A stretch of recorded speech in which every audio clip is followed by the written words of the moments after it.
This is a video on drugs and heavyweight boxing. You always seem to read people accusing other heavyweight boxers now of being on steroids and taking steroids, and it's not just people commenting on videos. It's actually other heavyweight boxers today are accusing other heavyweight boxers of taking steroids, and it's really quite silly. The reason usually is because one of them's got too big, so they must be using steroids, or one of them's too lean and cut up, so they must be using steroids. And just going by them two facts doesn't prove anything at all. It really doesn't. The pictures I'm showing you in this video are of a bodybuilder from the 50s and 60s called Reg Park. He was a English bodybuilder. He was the world champion at the time. He was also in movies like Hercules because of his size back then, and he was the biggest bodybuilder at the time. And the amazing thing about the size of him is, since it was the 50s and 60s, there was no steroids back then. Or there was steroids medically back then, but the bodybuilders didn't realise that they made them bigger back then, so they didn't use them. It wasn't until Arnold Schwarzenegger, Franco Columbu, Lou Ferrigno in the late 60s and the 70s that started actually using anabolic steroids. And they'll admit that, by the way. They'll say they do, so I'm not going to get sued for saying that. So Reg Park, how big did he get? Well, he was only 6'1", so that's quite small for, say, a heavyweight boxer today. And he'd be cut up at about, when I say cut up, I mean really lean and kind of ripped, at about 235 pounds, maybe a bit over 235 pounds, which is really big for being 6'1" and being lean and being muscular. And his diet back then was poor compared to what bodybuilders or heavyweight boxers wanting to be lean and muscular would eat today. He would eat steak, which is not the best meat for getting lean. He would stuff himself with bread with butter on it, for example. He would drink Guinness, bacon. He would eat bacon and sausages and whole eggs. So it wasn't the best kind of diet you could possibly get. Today, obviously, heavyweight boxers and bodybuilders, when they try and get lean and try and get ripped up, what they'll eat is they'll eat brown rice, wholemeal pasta, maybe brown bread if they were going to have some bread. They would skip the butter, obviously. You would never drink beer. If you were going to eat meat at all, it would be lean meat like fish and chicken. And if you eat all these things, your body has no other choice but just to get really lean, and especially green vegetables. I mean, that's the main thing. You get the lean meats, chicken, fish, lots of green vegetables, and maybe brown rice, and and that would get you really ripped quite quickly. You'll be surprised if you actually eat them things, how ripped you can get your body and how quickly you can lose body fat.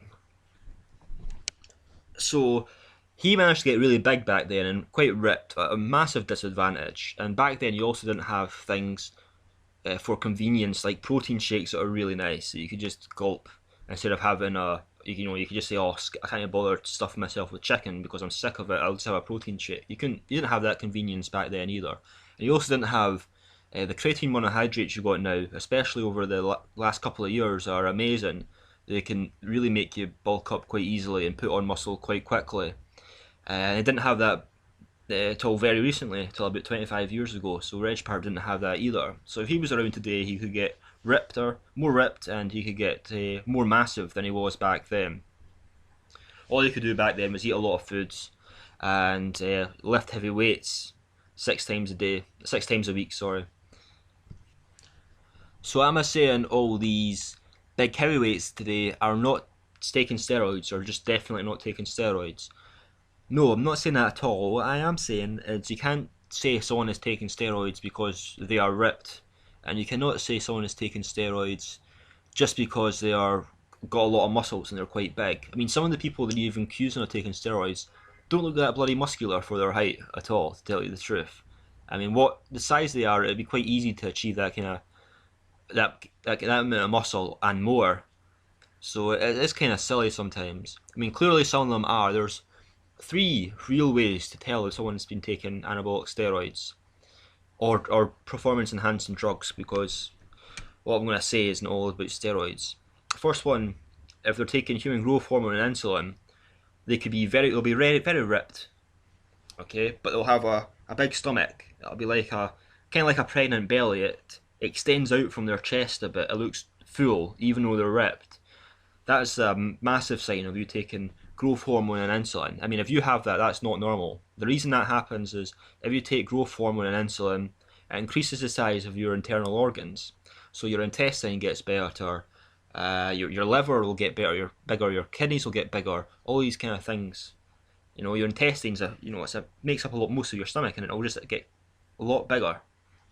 And it pushes your muscles out, and makes you look like you've got kind of a pregnant belly. It makes it your stomach actually push out a bit further than your chest. It'll even look just as big as your chest, because a normal person, when they get really lean and ripped, their waist becomes smaller and tighter than their chest. It shouldn't look big compared to your chest. If your stomach looks big, even though you're really ripped compared to your chest, they're taking human growth hormone and insulin. I mean, that's just a fact. It's an undeniable fact. If you have any doubts about that, watch some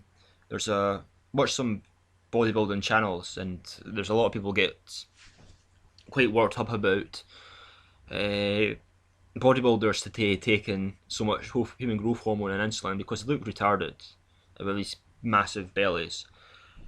Another way to tell, obviously, is if they gain rapidly a lot of muscle, and it has to be new muscle they've never had before in a very short period of time. Because the reason I say only if it's brand new muscle is, if I go to the gym and I've been up to about 13 stone before with muscle, and I'm down to about 11.5 right now, and if I went back to the gym within about 8 weeks to 10 weeks, which is quite a short period of time, I can put all that muscle back on to 13 stone again quite easily.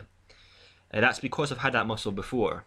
But if I've not had that muscle before and I put on, 21 pounds there, that stone and a half, yeah, I'd be definitely taking steroids. There'd be no denying that. You cannot put that much new muscle on that quickly. It doesn't matter who you are. It doesn't matter what kind of lies they tell you about your genetics. It takes you a long time to put on that muscle. It's very hard. You've got to stuff yourself with lots of protein and calories and lift weights for months and months and months. And you've got to have a hell of a lot of motivation to do it. You can't just rapidly put it on quickly, unless it's muscle you've had before. And the last way to know if someone is definitely taking steroids is if they're caught from it. I mean, there's a lot of heavyweight boxers that have been caught for taking steroids before. They've definitely been taking anabolic steroids. Doesn't matter what lie they say.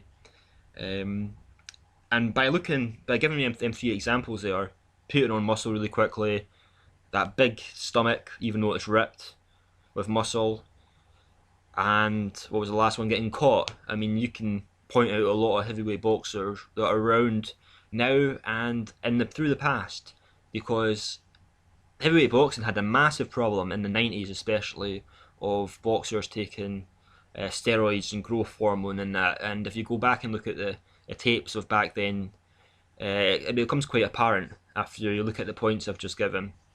So anyway, that's my take on if heavyweight boxers are taking steroids and that today. A lot of them are, but you can't just point out just because they're muscular. A lot of the people that are getting accused definitely aren't taking steroids either.